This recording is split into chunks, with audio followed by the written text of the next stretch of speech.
Great. So we're very lucky to have Dr. Suraj Yengde with us today. Dr. Suraj Yengde is an award-winning scholar and activist from India.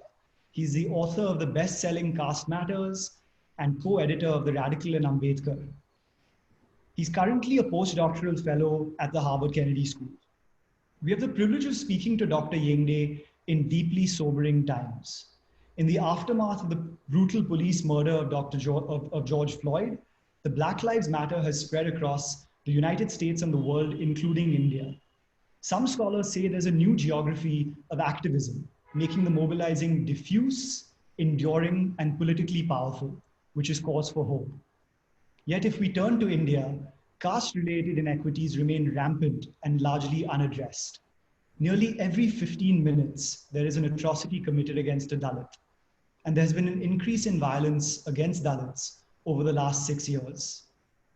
In his cover story for the Caravan magazine published this month, Dr. Yengde writes, quote, "In the United States, Black people account for under a sixth of the population and white people for almost 3/4. There, the dominant majority is being made to shed its denial of the wrongs done to the minority. In India, the dominant minority, which is the privileged upper caste Savarna group of people, holds such disproportionate privilege that it can still comfortably turn away from the damage done to the oppressed majority." End quote. I'd like to start with an understanding, Suraj, of what you call Dalit love. What is this force? And as a spiritual anchor, how does this help you overcome adversities and direct your intellectual and political energy? Thank you so much, Brother Aran, for facilitating this dialogue. I'm just excited to be amidst all of you. It's a very tiring times, as you also have highlighted, and we are meeting at the cusp of almost a new era revolution, if at all it descends into something new that we are hoping. And I really miss you being here. And we had some ideas during summer, but I think they have to be postponed until later. Through this, I think one thing we could establish as we are promoting certain human values is also to foreground our ethic in the idea of love. Whatever we do, love has to take precedence.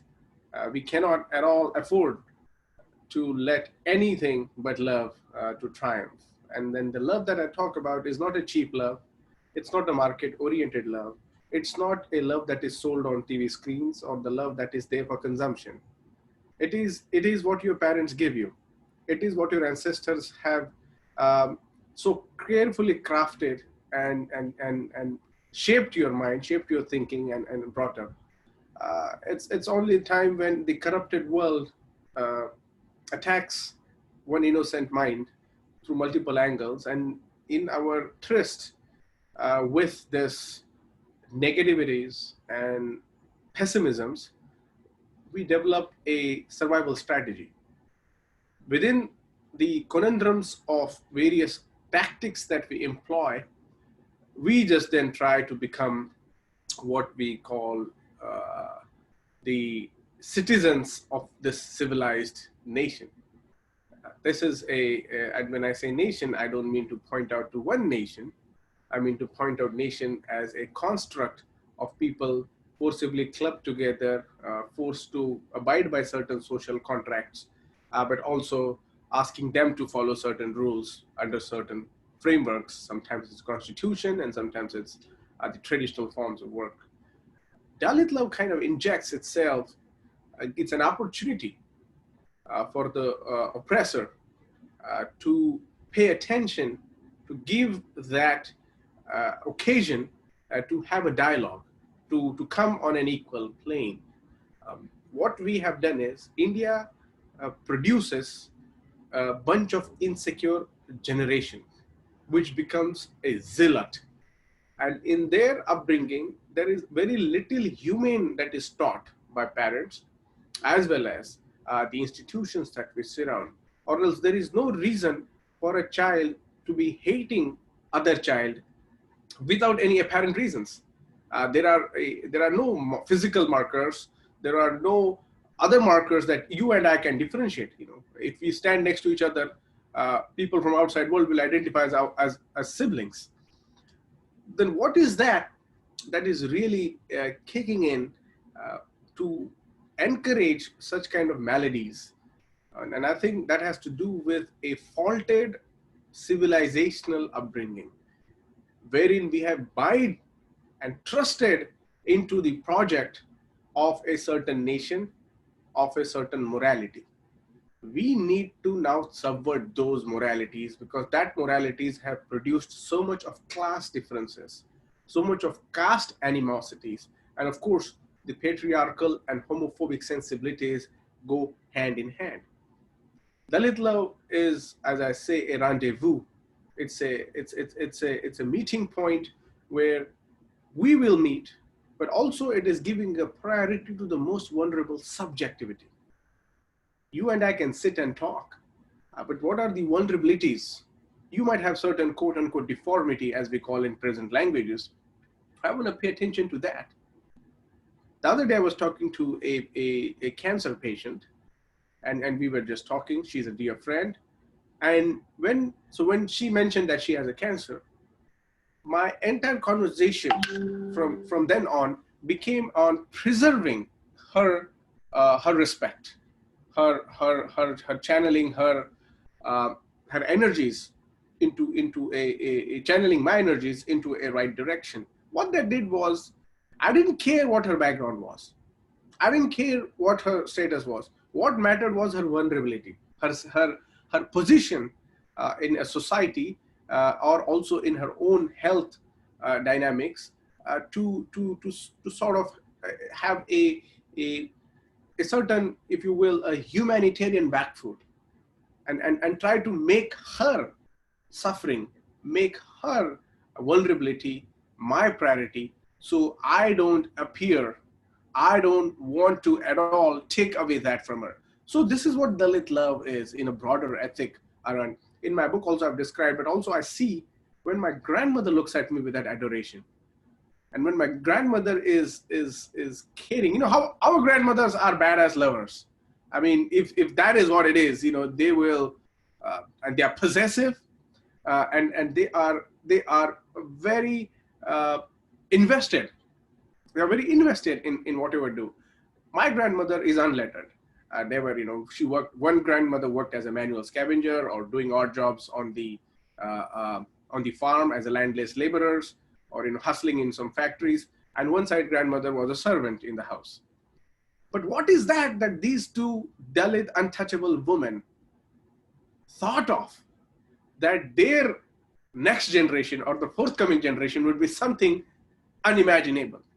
And I think the answer is the love ethic, the Dalit love. They taught us to be compassionate.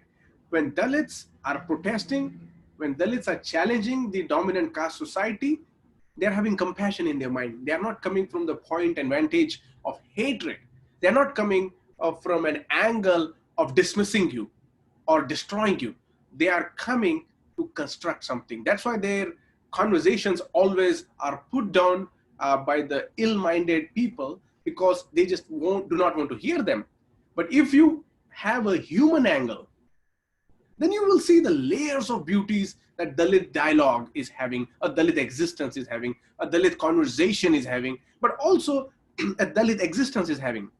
And if we look to Dalits through the ethic of love, I think those blinders that we have, that will go away, and we will just see multiple colors, multiple beauties in it. And that will be the most attractive thing. That will be the most wanted thing. And that's why Dalit still is the most wanted thing in their atrocities or in the rejection. There is a certain disregarding possession towards the Dalit self. And I think we need to now turn that and convert that into a form of energies that will also give rights to both of us, that will also act as a vehicle of survival. I'm not even saying change or rebellion of some sort. We just want to cohabit. We just want to survive. Indian caste society is unfit for co-survival. it never managed to do it, it will always continue to have fights. So how do we overcome? And I think one of the approaches is to give Dalit humanity the chance it deserves, and to let it sit on the driving wheel, behind the driving wheel, and let the caravan go, and enjoy it. Sit on our journey, and we will take you through the wonderful vista of called life.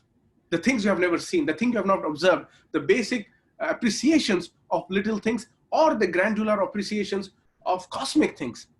You got to experience that. If you are not investing in the Dalit life, if you're not understanding the beauty of inner circles of Dalit life, I think you're missing a lot as a human being. Thanks so much for sharing that, Suraj. And it's so apparent even in your academic interests and your research, how Dalit love kind of manifests itself in terms of how you take up so many other people's causes, so many other oppressed groups' causes as well. Now, if we turn the pages back in history and we think about the early and mid 20th century, when Ambedkar had reached out to Du Bois in an era when there was a lot of global trust in institutions like the League of Nations and later the United Nations. And what Ambedkar was very keen to do, as you write about, was to essentially put the plight of Dalits on the international stage. If we think about today's moment, it's very different because the trust in international institutions is at a very low point, but yet the solidarity between citizens, the understanding and awareness of different atrocities committed against different individuals is much higher. And yet you write in your caravan piece, I quote, hashtag Black Lives Matter, if not the protests, arrived in India too. But here, the movement has prompted barely any self-examination at all, end quote. Turning to this moment in India, what impact do you think the rising global solidarity for the plight of oppressed people should be having on our public conscience? Excellent question. I think what we need to understand is the institutions of international order were never meant to serve the poor, were never meant to serve the marginalized. It was an elitist project. It was a very Judeo-Christian formulation of how you look at the human rights or the civil or social political rights. The rights concept was very much a charitable, and it comes from a very colonial framework. That's why the United Nations is just unable to operate. It's a failed organization, although it is a very lurking space for budding civil rights activists, lawyers, and myself also. I worked briefly with the United Nations in Geneva. But when I went there, the point is, this is a very elite society, black and white, both elite, Indian elite, African elite, Asian elite, you name it, Latin American elites, the people like myself, or what I call the global Dalits, won't find a place there, won't find a footing there. You know why? Because you are supposed to stand outside the temple. We are the priests of this United Nations. We will come and serve you outside. Don't defile this space. Very much a existence of a modern untouchability through the corridors of international framework. Now, Ambedkar hoped, right, and through Du Bois, and again, it was MLK and Malcolm X too, they wanted to take this cause to United Nations to embarrass this, Indian government, Arun, has consistently denied the recognition of Dalits on international sphere. I mean, we are talking about goddamn 330 million people. It's a huge mass in India alone. Then if you consider the South Asia, and then if you consider Africa, and then you consider Latin America, you consider the Americas, the caste subjectivities based on descent-based discrimination, the work-based discrimination, is a huge mass. But yet, for Dalit cause, the Indian government, since Nehru, has been very, very anti-Dalit when it came to identifying their human rights. And this was important for Dalits to recognize as an international universal being. They wanted Dalits to be a being of a small village, a small ghetto, because Dalit identity is there to exist, because there you need the labor of the Dalit. There you need the work, there you need a Dalit to enter a manhole.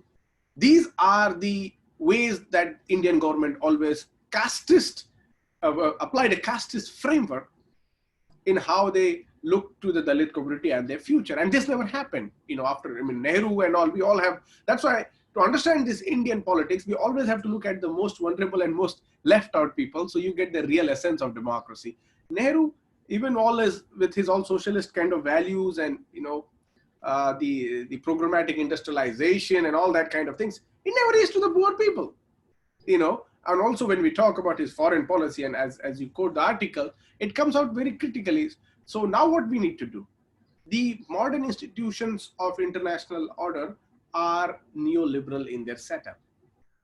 They are very much tied to a certain geographical rich country locations, where they operate on a very colonial framework, where it is a very disturbing kind of hierarchies that exist within it. And now they utilize the diplomacy to push aggressively for their policies. And as we all know, IMF, World Bank is nothing but a child of American and European capital, mostly American, who would like to expand using the framework of loans and development, but they just would like to alter. China is changing, of course, right now. That's why there is a lot of it's becoming a sword in the eye. But if institutions fail, what does happen? People movement rise. And I think when institutions are not there to account for your experiences, when institutions are not there to recognize your potential, alternative movements are going to be risen by people. And I think within the global solidarity framework, this is how we have to look at how Dalit or other oppressed groups in the world are talking to each other, or also need to talk to, if at all it is not talked yet. The simple reason being, the governments of each state have investment in certain groups' interests. They cannot go beyond that. In India, it's Ambani, Adani, or certain Brahminical class that they are totally invested in. They genuflect to it. They can do nothing without this.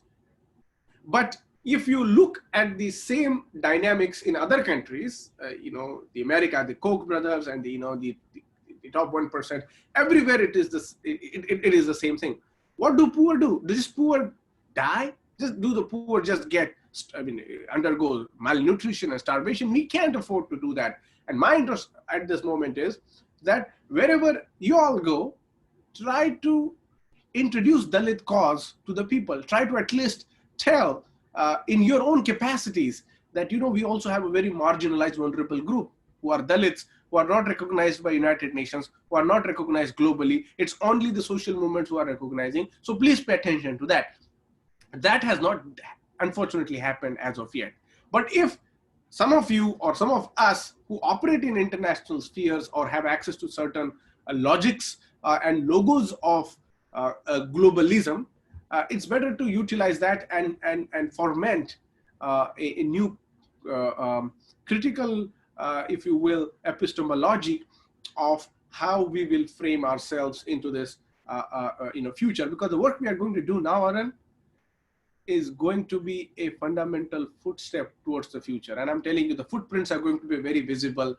By the time we reach our graveyard, this work is going to be very visible. And I think we should capture this moment and let the next generation, know that whatever age we come off, we have done something very significant that has never been done before. So much of what you shared earlier, Suraj, just comes down to the importance of upbringing and education in actually shifting some of these systems and structures of power. In the Indian Constitution, right from the very preamble, we have the sort of lofty rhetoric rather, of liberty, equality, fraternity, and justice. In the late 19th century, various Indian leaders sought influences from abroad to reform Indian education. And you write that this benefited the anti-caste movement to draw inspiration from other parallel examples in the US and not the British Empire. This was in the late 19th century. If we look at today, what are some of the changes that you would propose in Indian school and college curricula to delve into issues of race, caste, gender, and empire? This is my favorite question, all-time favorite question. Not to prioritize any of this, but I think this is why we need to keep talking on this. It really merits a a substantial conversation on this particular topic. Let me begin, Arun, by pointing out two things, and within the education dynamics, I will just say, when you go to school, Arun, tell me an incident where you read about a Dalit life, a Dalit history, Adivasi food culture, Adivasi private spheres. But tell me, how many times have you read about the Brahmin or the dominant caste people? How many times you have consumed the narration of a certain pedagogy that is suitable to only certain class of society, and you have normalized that?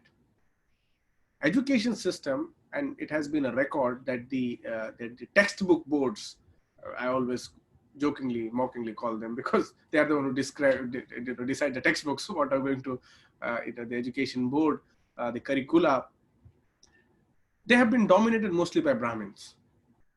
And what they did was, at least in state board, I come from a state board education system. I will tell you, some of you were, and this is why there is a difference, because the people who went to CBSCs and ICSCs have far ranging knowledge.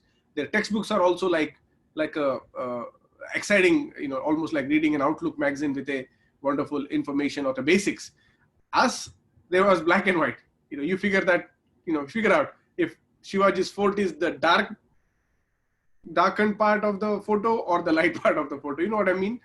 So first of all, education is heavily under-resourced. India right now needs massive investment in education. And for that, we need to deprivatize everything that exists. You can't fucking commodify education. A constitutional right is commodified. Can you imagine? That means constitution is already privatized. And a commodity is there to exploit you. Commodification always serves the master, not the person who is consuming it. You are enslaved to that commodity. Education right now has these mafias. Every parent wants their child to get educated, and they want their child to be educated in the best possible schools, best possible education, whatever. There are in our lifestyle, especially in the Dalit household, or also middle class household, at some extent you can apply this. The people save money, whatever little job they have, for three reasons. One is bachche ka education, child's education. Whatever age that child may be. Even the child, if he or she or they are at UPSC preparation, that's still child education. Second is your daughter's marriage or son's marriage. And third is, God forbid, something natural calamity hits you, or it's mostly for your health. So these are the three primary reasons we are invested in. I say, why not three become the state responsibility? Take more tax. Whatever tax I pay, take more than that. Just provide me the education. Make sure my health is taken care of. And the rest of the matter of marriage and all, we can come back to that as as we evolve. That thing has not happened. And that's why we have so many disparities. Our education system is so disparate that a Dalit friend of yours is compelled to hide his or her or their caste. Because there is no acceptance. Why there is no acceptance? Because there is ignorance. At one point, people in India, and even still now, there was a lot of hatred against gay people. At least I can talk about gay people, because those are the people I saw getting abused and getting violated. But eventually, once we start hearing their stories, once we start, knowing them, there is a certain humanity we establish. And we are right now like proudly claiming, by the way, XYZ is my gay friend, but also that's more than tokenization. Is because I recognize my XYZ friend, your humanity, your importance, and you're beautiful the way you are. We have not created a system for a Suraj Yengde to be a Suraj Yengde and still be a Dalit. And what does that mean is, to recognize the historical injustices that you guys have done. The Savarna society, historical accountability has never been done. The atonement has not happened, and many of these losers come into the forefront and say reservation is our atonement. And even though it's very dismissive acknowledgement. In the education paradox, Aaron, I think if we have to begin, one is, make everything public education and give common education to everybody. Why am I learning different than what you are learning? That's why they have private tuition. Why? Because they know the school is unable to provide to it. So if we are able to create that space, and second, I would think we need to inject more Dalit stories. We don't know nomadic tribes. Do we know there was a tribe which was called criminal tribe, by whose mere existence, bacha paida ho gaya. That infant was a criminal. And the state, it's a colonial law. They became decriminalized recently, but the mindset is still existing. In Maharashtra, they call Pardhi. And it's such a, they made a movie out of it, Marathi. Again, Brahmins, what they do is, they utilize the story and they give a very male patriarchal Brahmin gaze to this. They made a movie on Pardis, stereotyping them. They showed that they run backwards. What the heck are you talking about, man? You are demonizing an entire tribe within this Brahminical framework. And I think this is what needs to do is the Brahmins and the dominant caste need to take a step back, take a chill pill, because what they are doing, they are contaminating their progenies, which they don't deserve. They should be brought up in a very nuanced, very available forms of conversations. They cannot be interjected with such kind of poisonous attitudes that we normalize it. And I think that's why we need a overhaul change in how we look, and our critique should be profound. Now, Aaron, you and I hang out in Cambridge era where we see white people calling out white privileges. We see white people talking about white supremacy. Tell me how many friends you have from the dominant caste who will call out their privileges or their supremacies. They might talk in person if there, at all there is some, but is there a broad-based dialogue? Do we have same what happened in George Floyd, where white people were on the streets and saying, you know what, to heck with this white supremacist regime. I stand with my fellow black people. I appreciate their humanity and I want to stand guard because I don't want to inherit or I don't want to bequeath a certain form of ideology that is not going to help us. I think we need to really take that lesson just by mocking TikTok fans and hearing Taylor Swift or trying to play Fortnite or try to have a GTA ride on your video game is not going to make you any cosmopolitan. You're still going to be that thug because your mom is going to slap your face or your dad is going to humiliate you for all these values. If we are dare to consume any of foreign culture or foreign availabilities, we need to now start also adopting the values, the true values of justice, equality, and fraternity. Suraj, you spoke a little bit about the role of the state. And that's something that I want to sort of dwell upon for a moment before turning to some of the very thoughtful questions that the audience has submitted beforehand and some of the thoughtful questions coming through on the comment window right now. So if we think about the centuries of oppression that have held back Dalits and other minority groups in India from, forget about achieving their potential, just living a life of basic dignity and rights. Social protections can only go so far. Yeah.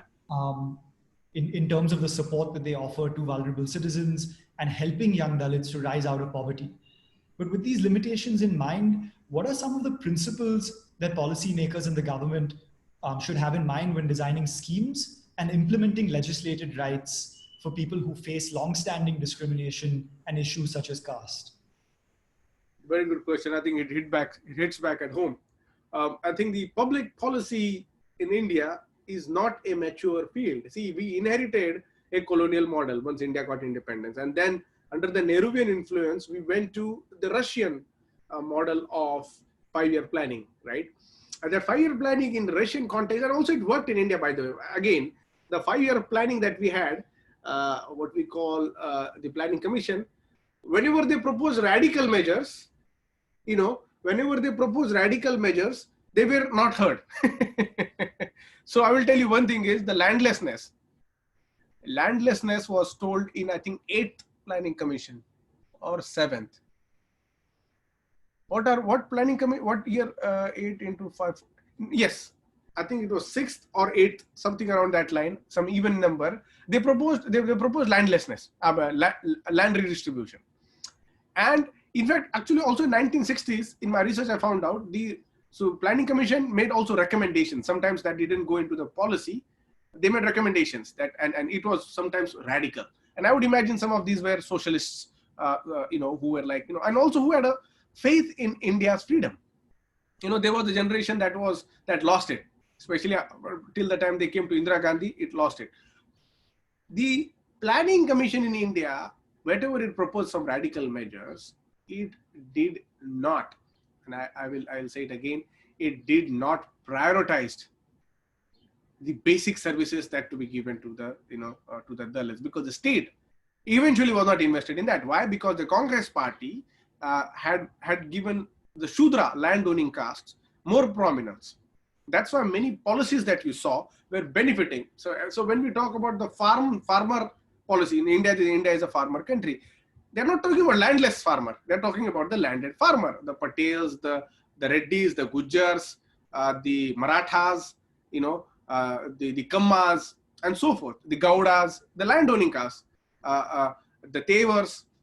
And when they made a farm-centric policy, what they also did is they give huge subsidies for them to then engage in industrial activities. That's why the MIDC, actually the Industrial Development Corporation that was launched, was almost catering to this kind of class of people, where they say, now you know what, you already have land, you have space, why don't we just get together? And that's why the entrepreneurial, and eventually then of course the education, colleges, universities, and blah blah blah, some XYZ kind of framework entered into there, and then they launched what we call a new enterprise. So in the public policy around, what has happened is it barely had a independent, and as independent, not token, representation of Dalits or Adivasis.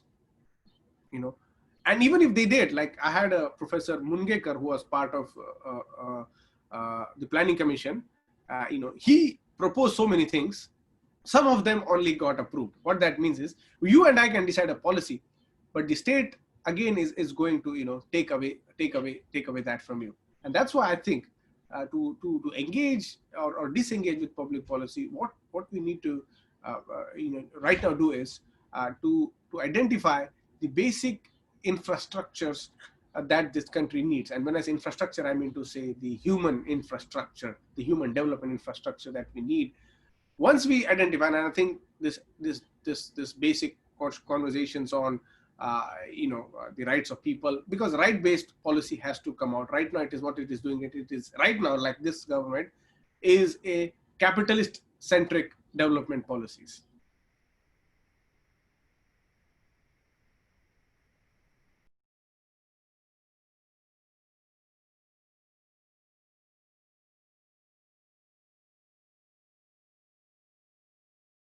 Potential that the resource we have. Final point on the public policy, I would think, is it also needs to be internationalized. It cannot operate in a very very closed door models, because even the guy, the Montexi Gahuli Walia, if you would know, was dead against, even though he was the vice chair of the Planning Commission during his times, he refused to grant the subcomponent plan. The subcomponent plan is where the scheduled caste have their, so whatever budget we have as a country, scheduled castes are 18%, they get 18% of the budget. Scheduled tribes are 8% of the population, they get 8% of the budget. But it never happens. And one of the things so it was proposed as a law by Dalit lawmakers and as well as strategists in New Delhi. They never passed it. Montexi Kahuliwala was the one. And right now what happens is, instead of them getting 18% of the share, the Dalits get close to 5% of budget. And of that 5%, only 2-point-something percentage gets utilized. The other goes to different schemes. Like Commonwealth, when we had in Delhi, the stadium they were building,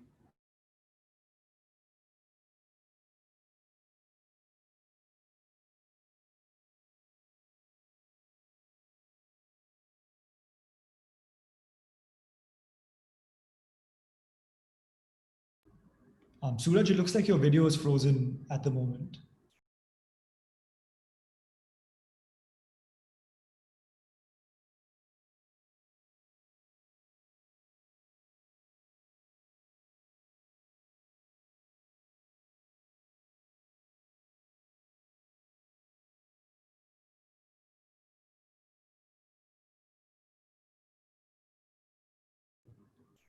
I think I lost you for a few seconds. You dropped off for a moment, but you were sharing about the Commonwealth Games example.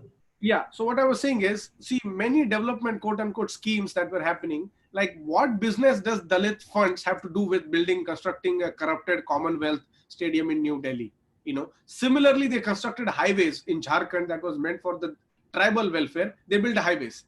So what they did was, even the fund that was given rightfully was always misdirected. That's why the Dalit institutions and Dalit human resource becomes underfunded, because it's not that there is not a money. It's not like Dalits are asking for free loading. जो उनके हक का है, at least वो तो उनको दो. Nobody is asking more than that. And that's why I'm saying, if it is 18% of the fund, only 2% of that has been utilized for them. And so we are seeing the huge gap in this. So, and I think we really need to inform people about this, not just confine the Dalit or Adivasis to the idea of merit and development and so forth, without really giving what actually is belonging to them. Absolutely. For the next 20 minutes or so, I'm going to try my best to synthesize some of the great questions that are coming through in the chat window and some of what people shared earlier in the sign up form. So one of the questions is right to your point right now, Suraj, about the role of academia and think tanks in this entire sphere. And one of our audience members shared that essentially city-based NGOs, development consulting firms, and social enterprises in India are largely dominated by Savarna Hindus. How can they acknowledge and generate evidence about caste repression in their work?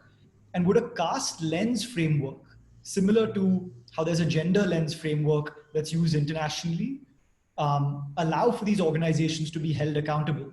How can researchers and research be inclusive of Dalit voices and writers in their research? Could you maybe point out the first what organizations we are talking about? I think let's include the broad gamut of essentially development sector consulting firms, think tanks, and also city-based NGOs. Right. Thank you for that excellent question. I'll try to be brief because we need to take other questions as well. Thank you, whoever asked that question. Yes, we really need to have a Dalit sensitive training, if you will. We really need to have like a few days sessions for the employees as well as the policy makers and researchers and presidents and corporate bodies and NGOs and so forth, for them to at least get a grasp of Dalit life.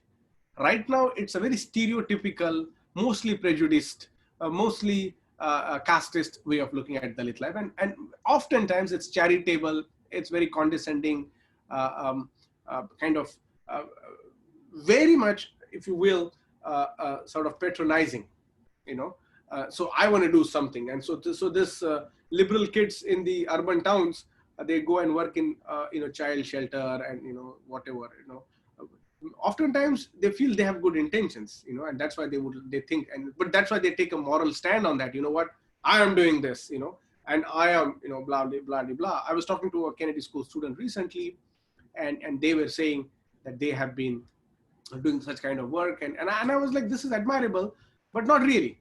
In the world, when this needs to drastically change, what we are doing is we are supporting a system that is actually creating more of such child labors. We are creating more of such oppressions. What we need to do is we need to identify the reasons. See, you can't be a nurse amidst a war. If there is a war going on, you need to fight it. You can't say like, okay, if somebody is wounded, I'll apply a lotion and I'll try to make, no. You have a right reason to be a warrior in this atrocious world that we are operating. And that's why you and I are, and many of us here, if think about doing something or prioritizing a certain research, we need to start creating more avenues and more spaces for Dalits. We need to get them we need to have a Dalit in each of us. What that means is uplifting personality, a compassionate person, a loving person, a kind person, a hardworking person, a respectable person, a person who values dignity, a person who prioritizes other person's feelings and acknowledges other person's fear. We need that Dalit in each of us. Right now, we have a Brahmin or Savarna in each of us. That is damaging each of us. We need to remove that, because by doing that, what we do is we now then give a chance. And by removing the Savarna in you is actually humanizing yourself, is actually giving more occasions and chances for us to then come and talk to each other. And I think broadly, Arun, I would imagine such kind of approach would be, at least at a beginner stage, will be helpful for all, not only to sort of begin something, but also to kind of constantly lean back and peek into our histories, into our learning. And unfortunately, there are not many Dalit historical projects. There are no institutions. I mean, of course, there is a lot of history, there is a lot of books, but there are not like information based. For example, there are no YouTube channels or creative content creators who will, for example, read a book of a Dalit history and then create a content about people explaining them, or autobiographies or stories of written by Dalits, so that can give a sensorial experience for other person to understand the Dalitness, understand the Dalit livelihood, understand the crossroads of these communities. And I think that's why I think if we play that part of wherever I can, I will create a space for Dalits and other marginalized groups. I will not be condescending. I will not be patronizing. I will go as my most humblest self, and I'll go there to learn. Although I have a degree from Johns Hopkins and Harvard and Stanford's, but I don't have life experiences that they have. And if I want to do something, and if I really want to live a life full of dignity in my own eyes, I will just go and I will just say, tell me. I will not use that as a photo op and post on Instagram to try to get my own vibe going on, very much like what white people do in Africa. I don't want to do that slum tourism or the poverty pornography that we kind of promote through our vulgar self. And I think that needs to also be addressed. Absolutely. I'm going to try and club two very different questions here, just in the interest of time. The first is to do with how does oppression against women work as a function of caste? And the second is, how do we think about the role that upper caste women, who are often at the forefront of issues when it comes to feminism, casteism, etc., without fully understanding the nuances, what role can upper caste women play? That's a very important question. Informed allies and advocates. No, I think it's a very important question. Whoever asked that, I think, good that you are thinking around that line, right?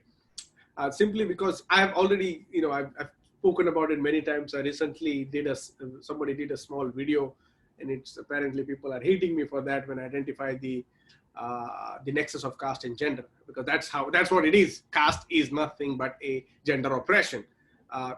You don't have to go anything beyond that, and that's how it kind of comes about and manifests in different ways. And I think the dominant caste women need to understand that their fight is not against Dalits. Their fight is against their own people. And when I say their own people, I mean to say the caste people. Sometimes it might be your family. Sometimes it would be your father or mother or uncle and aunt. There's always somebody who is trying to put you down. We have to be courageous people. How can you live in a society where your family decides who you're going to cohabit, who you're going to have sex with, who you're going to produce children with, even though we might say that's our tradition. No, I don't. My parents are very liberal and all, but they will have a problem if you bring a Dalit boy to your house. There is going to be a huge, trauma for them, and they have all the, problematic conditions that they will impose upon you. So you have to be the braveheart warrior, and to start your struggle within your family circles to begin with. And I know it's difficult. I know it's been a troubling situation, but you know what? Ask Dalits how difficult it is for them to survive. So we have to take that extra step. And I really want the dominant caste women to form their own networks and fight out the patriarchy, that is very Brahminical. And when we say Brahminical, it's a caste patriarchy. That's how it is giving rise. The religious codes, which were basically the codes of civil and criminal laws in India historically, in ancient and medieval times, there has always been this way of looking at the gendered oppression, which was confining to women's sexuality. And so a dominant caste woman needs to be preserved like a white woman needs to be preserved. But it's irony, when the dominant caste women come to America, they somehow feel lower. And I enjoy that, looking at their insecurities, because you know what? That's how it feels back home. And you know, that feeling. But what the dominant caste women do here is they utilize their oppression to create a clamor, to create a big noise, to talk about their oppression, but they will never hear or lend the same ear for the same accusation they have against the white people here in India when Dalits are making against that, and they won't even create. So we really need to start having a very candid conversation, and I'm telling you, a very uncomfortable conversation. And unless and until we are willing to acknowledge our vulnerabilities and insecurities, we will not be able to move forward. And of course, if I'm not made uncomfortable, I was called out for my gender biases whenever I would bring out certain gender norms, and I was made uncomfortable. But I'm grateful because I learned a huge deal, and I don't make that. I don't make that at all. At least I try my best, because you know what? Somebody called me out. So if you are willing to be more human, let's have a conversations of calling each other out, not to destroy each other, but to create something together. And perhaps in the tradition of Dalit love, rather than calling out, we can call each other up, hold each Yeah, other. that's again, yeah. A higher standard. There's a range of questions that's come through about reservations, as I'm sure you about this. And I mean, the sort of traditional argument is that there's lots of inefficiencies related to reservation. Can you share your opinion on essentially why reservations are important and what role positive discrimination plays in generating mobility and equity, and also perhaps shed light upon a few effective alternatives to the reservation system that we currently have? Very good question. I think reservation is the biggest bone of contention when it should not be at all. This is the most easiest scapegoating of the people who are actually trying to be human, who are trying to be equal, who are trying to be like everyone else, which is living a decent life. Reservation, first of all, is not taking away your opportunities. Let's just be clear. You already have your opportunities. So, for example, if there is a claim that Dalits are taking away the seats that belongs to, I should have been there. No.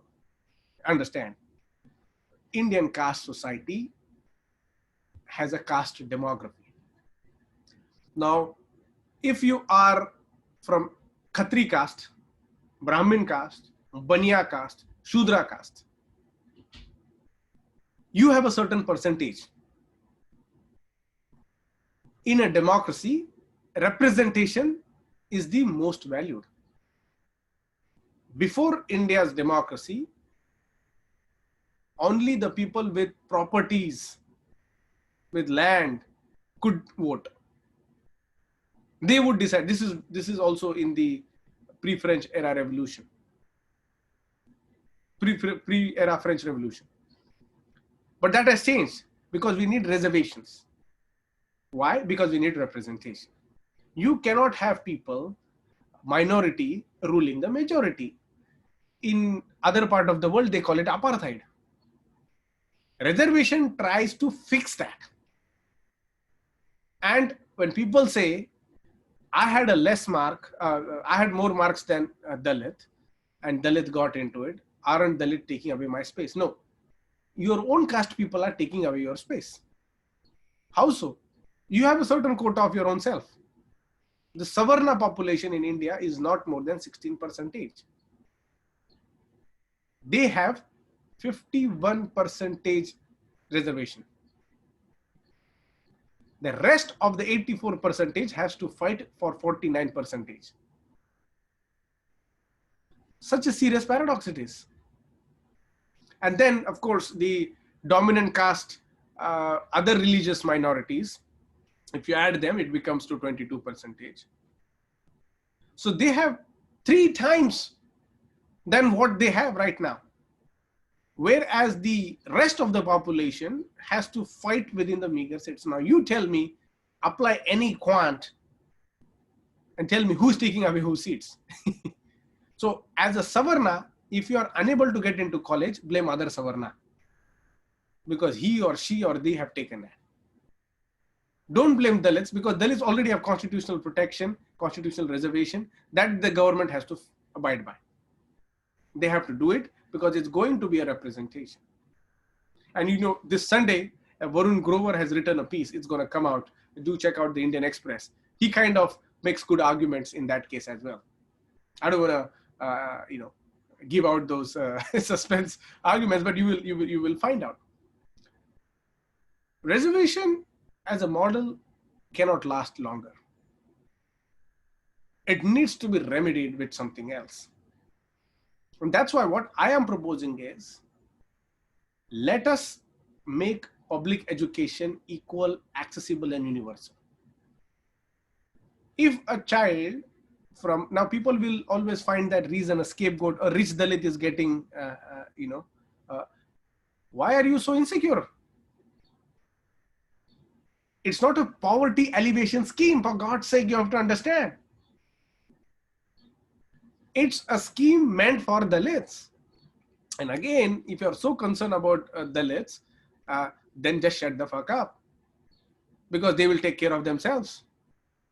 I have people coming and like, Suraj, I like reservation, but I don't like the poor, rich Dalits getting the poor. If you are really concerned about poor Dalits, why don't you fight the rights for them getting the land? That's why they are poor. Why don't you fight the right for them getting equal access to every other opportunities that you got? Don't just focus on reservation. Reservation is just one avenue. It's not the avenue. Reservation applies only in education and jobs. That's it. But the world operates beyond that. And within the education also, I will tell you, the reservation seats are not full. Every time a candidate within reservation comes, they have this very crooked method. Abhinav Chandrachud really brought out in this Bloomberg piece about how the rooster system operates and how it actually works against, because the way they manipulate it. So what you see is a Dalit getting a seat, a Dalit taking away the position. What you don't see is how difficult or how much manipulated it is for Dalits to not get in, if at all they get in, them not to succeed. And that's why then what they made is they make an example of this. They say, see, we gave a reservation to this and he failed or she failed. Arey Baba, there was no infrastructure for them to thrive because the system was designed for them. And even if you go to work, tell me how many of your Dalit colleagues, if at all they're existing, will acknowledge their Dalit identity. How many of you will give respect to the person for them being Dalit? How many of you will uphold their history and say,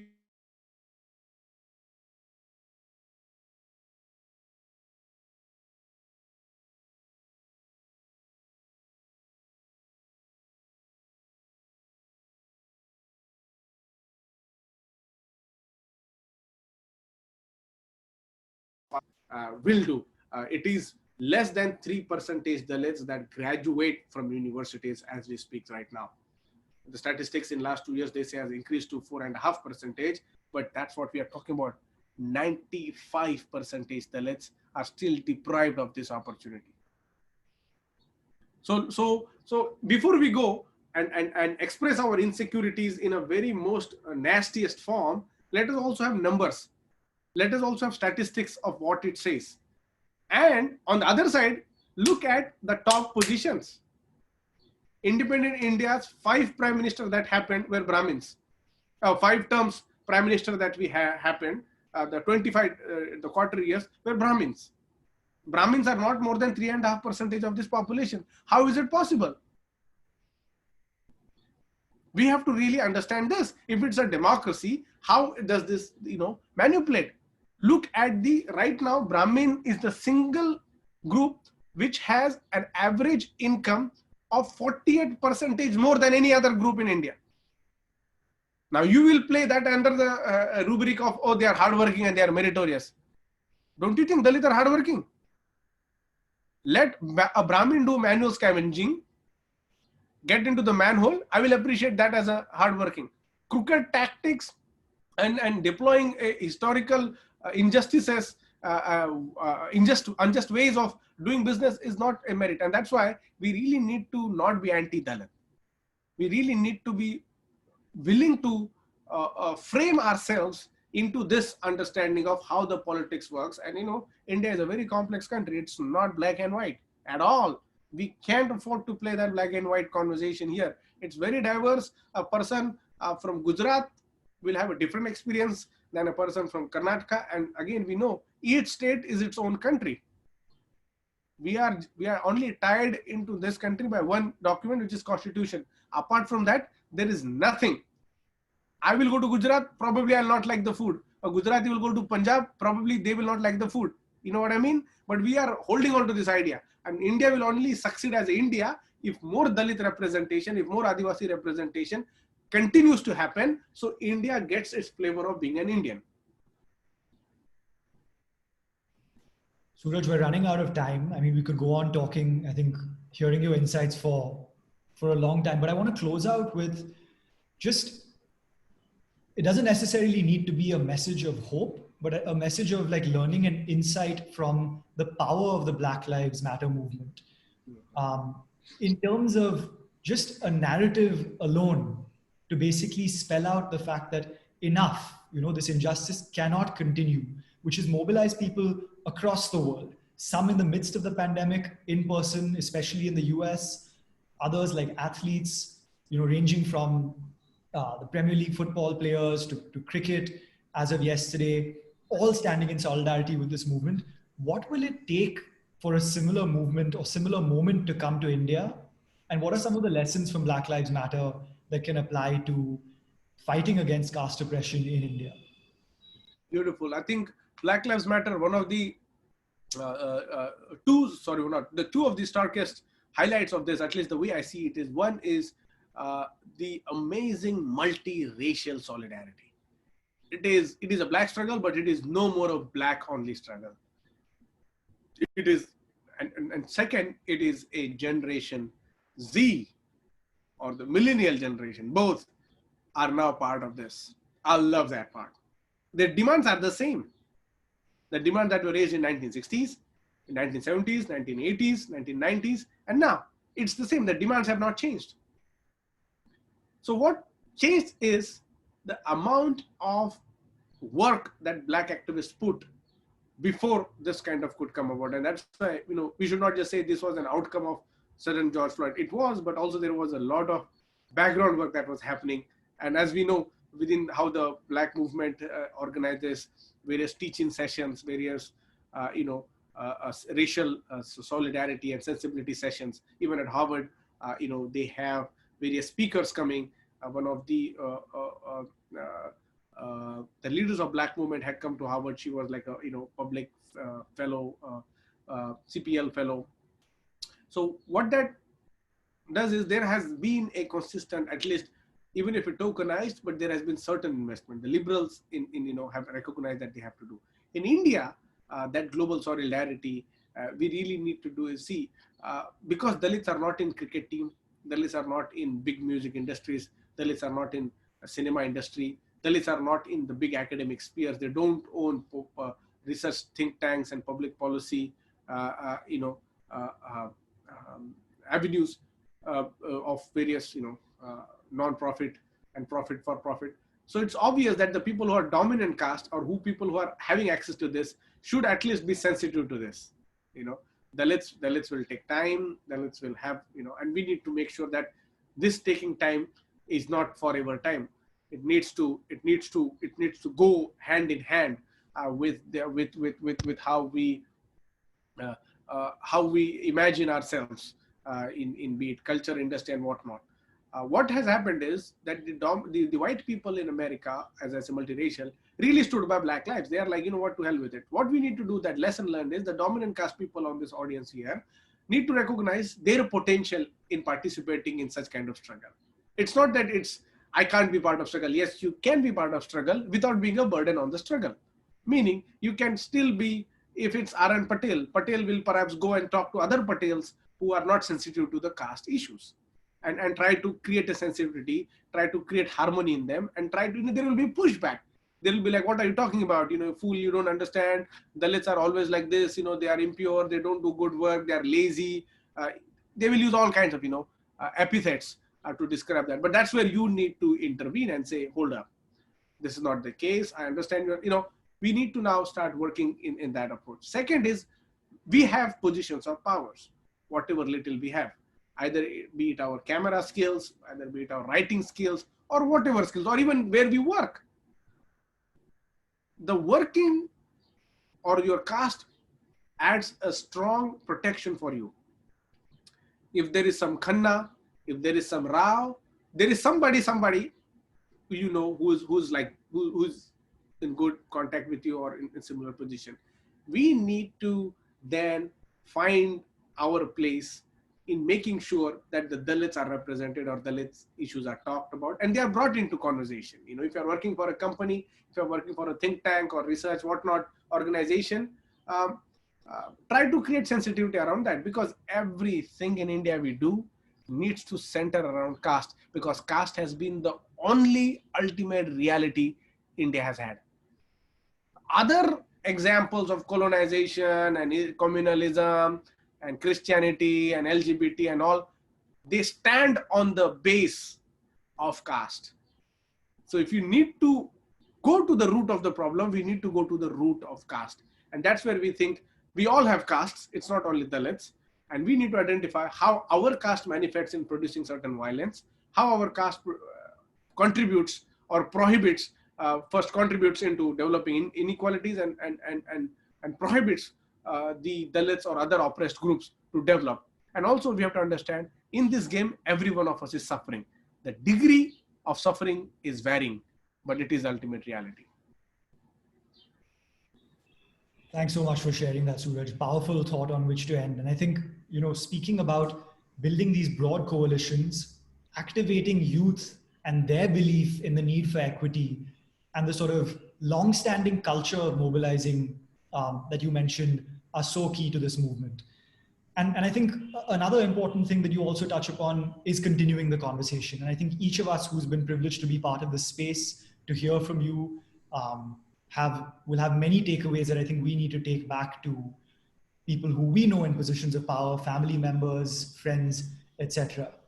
And in fact, on that note, the recording will be available on Indus Action's YouTube channel in about 2 hours. So please feel free to share that. Suraj, thank you so much for joining us, for your passion, for your eloquence, and just your truly inspirational journey. And to everyone in the audience, thank you for joining as well, and for your wonderful questions and comments. Thank you very much, and good evening, everyone. Thank you.